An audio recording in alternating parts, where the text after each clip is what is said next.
ఒకరోజు ఒక అడవిలో గాడిద పోతూ ఉంటే సింహం చర్మం కనిపిస్తుంది. అది వెంటనే చూసి ఆ చర్మాన్ని తన గప్పేసుకొని అచ్చంగా సింహంలానే కనబడుతూ ఉంటుంది. ఆ సింహం తోలు కప్పుకొని అలా నడుస్తూ ఉంటే జంతువులన్నీ చూసి భయపడి పారిపోతూ ఉంటాయి.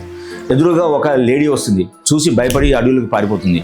ఇంతలో ఒక తోడేలు వస్తుంది, వచ్చి దాని కాళ్ళ మీద పడి అయ్యా నన్ను రక్షించు, నన్ను నా ప్రాణాలను రక్షించు, నన్ను తినకు అని ఉంటుంది.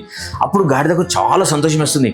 అరే వా, నన్ను మొత్తం ఈ అడవిలో ఉన్న జంతువులన్నీ చూసి భయపడి పారిపోతున్నాయి, ఈ రాజ్యానికి నేనే ఏరాలి ఎట్లయినా సరే అని చెప్పేసి ఒకరోజు గట్టిగా ఒండ్ర పెడుతుంది.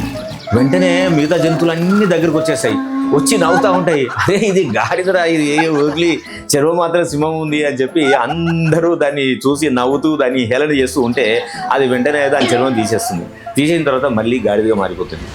దీన్ని బట్టి మనకు ఏమర్థం అవుతుంది? సక్సెస్ఫుల్ అయిన వాళ్ళను చూసి వాళ్ళలాగా బట్టలు వేసుకోవడము, వాళ్ళలాగా బ్రాండెడ్ దుస్తులు వేసుకోవడము, వాళ్ళలాగా కార్లు కొనుక్కోవడము, వాళ్ళలాగా నటించడం వల్ల మనం సక్సెస్ఫుల్ కాము. ఏం చేయాలి? సక్సెస్ఫుల్ వ్యక్తులు కావాలంటే మనం నిరంతరం శ్రమించాలి, మనం ఎన్నో సాక్రిఫైస్ చేయాలి, దానికి సంబంధించిన స్ట్రాటజీని నేర్చుకోవాలి, మన తెలివితేటలను ఇంప్రూవ్ చేసుకోవాలి. మనం అనుకున్న లక్ష్యాన్ని చేరడానికి ఒక ప్రణాళిక రచించుకొని మనం కష్టపడుతూ ఉంటే తప్ప మీరు సక్సెస్ఫుల్ కాలేరు. ఏమంటారు? ఇమిటేషన్ ఎప్పుడు కూడా మనకు సక్సెస్ని తేదు.